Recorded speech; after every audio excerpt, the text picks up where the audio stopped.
In this video, we are looking at integration by parts, and we're focusing on questions where we're trying to integrate some polynomial function multiplied by some kind of logarithmic function. Let's have a look at how to do this. Okay, so let's have a look at integrating this, x ln x. Well, in the previous videos where we've looked at polynomial times exponential and polynomial times trig, in both those cases, we set the x as our u because that was the bit that we were comfortable differentiating. We like differentiating it because it basically disappears, and we set the other bit to our v dash because we could happily integrate it. The problem is we don't yet know how to integrate ln x, so we can't set that as our v dash. Luckily, differentiating ln x, although it doesn't make it disappear, does do something really magic. So let's have a look. A reminder of what the formula is. The integral of u v dash with respect to x is u v minus the integral of v u dash. So we're going to set our u to be ln x. Therefore our u dash is 1 over x. Our v dash will be x, and our v is therefore half x squared, which looks like it's made things more complicated, but wait and see what happens now. Okay, when I want to integrate this, I get uv, so that's half x squared ln x, half x squared ln x, minus the integral of v u dash, so that's half x squared times 1 over x. And the beautiful thing is, this just simplifies because half x squared times 1 over x is just half x. Okay, and that's really nice because that's now trivial to integrate. We get half x squared ln x minus the integral of this, which is just 1/4 x squared. Power went up, we divided by the new power. And then a plus c. Okay, so lovely little technique there for integrating polynomial times ln x. Just set the ln x as your u. Okay, an example now that looks like it's going to be a little bit more complicated, but once again, we just stick with our pattern of u is the ln x, and therefore u dash is 1 over x.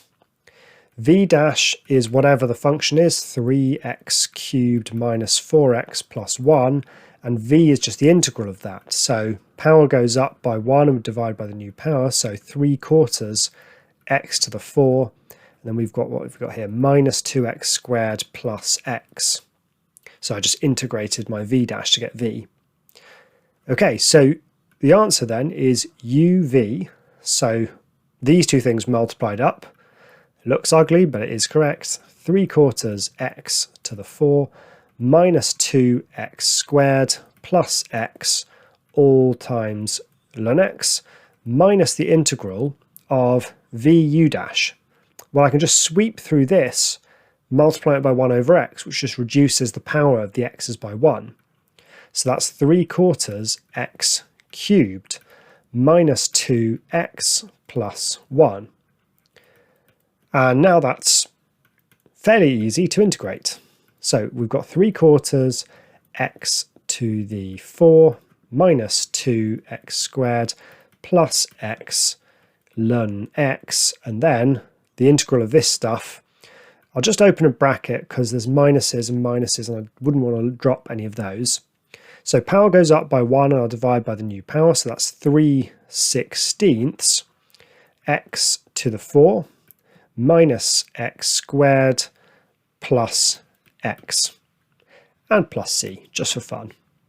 Okay, so it basically doesn't matter what your polynomial function is, just set your ln x to be u and your polynomial to v dash. Okay, here's a lovely one. How about integrating ln x?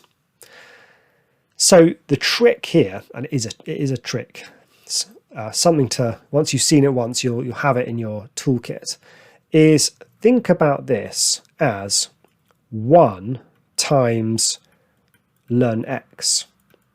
And then we can just stick to our rule, which is set u to be our ln x, and therefore u dash is 1 over x, and set our polynomial bit to be v dash. Well, our polynomial bit is 1, but the integral of 1 is x.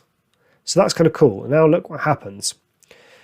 We get uv, so that's x ln x minus the integral of vu dash. Well, that's x times 1 over x, which is 1. And we know how to integrate 1, don't we? It's just x. So x ln x minus x plus c is our answer. I think that's so kind of surprising that we can do that. It's worth just for fun now, differentiating to see if it really does go back to ln x. So suppose I had y equals x ln x minus x. I differentiate it. Let's just see what happens, just to see all the pieces of the puzzle fall into place. Well, product rule for this. So let's differentiate that, but not that. Let's differentiate that, but not that. So I get x times 1 over x. And let's differentiate the x, and I get minus 1. Well, look, it's just ln x plus 1 minus 1, which is ln x. So it works. Isn't that nice? Okay, so there's our third form of integration by parts. Polynomial times logarithmic. Set the log bit equal to your u, because it differentiates nicely, and set the polynomial bit equal to your v dash. Okay, final bit of integration by parts coming up in the next video. See you then.